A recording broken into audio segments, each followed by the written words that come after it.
Our fans really want to be a raider. We see the feedback, we see the amazing cosplay our fans do, so we really wanted to provide them something that they really want, and we think that they're really going to enjoy it.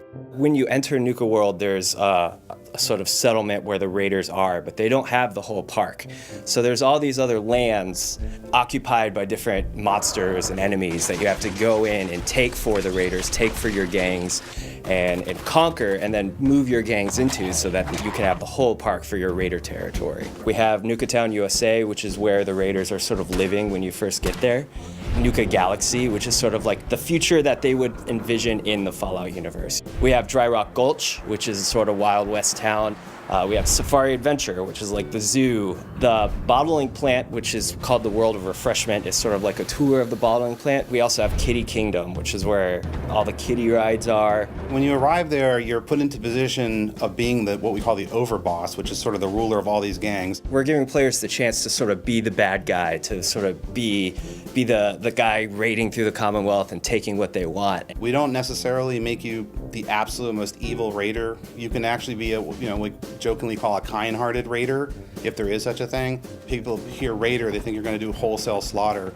We actually took great pains to make sure that that wasn't a requirement. We have 3 distinct gangs, each with their own vibe, each with their own backstory, so it lets you choose not just to be a raider, but what kind you want to be. The Disciples are sort of your classic, very bloody, very violent gang. Then you have the Operators, and they're sort of your stealthy, sort of come at you from the shadows, a little more technologically oriented raider gang, and then the Pack, and they're just absolutely crazy.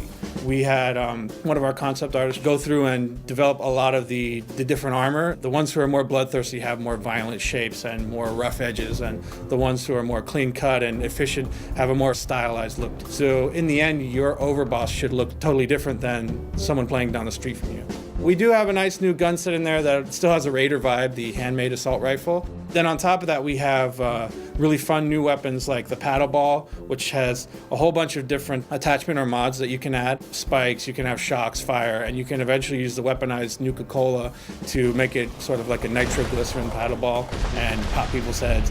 Then we have the acid soaker, where you just hose people down with this toxic acid that melts them. The thirst zapper, which is the weapon that you saw in the Nuka Girls pinup posters, that you get early on in the add-on. You can mod that as you discover the secrets of how they've weaponized Nuka-Cola and turn that into a really devastating weapon. I'd say that this is a great capper on the whole experience in Fallout 4.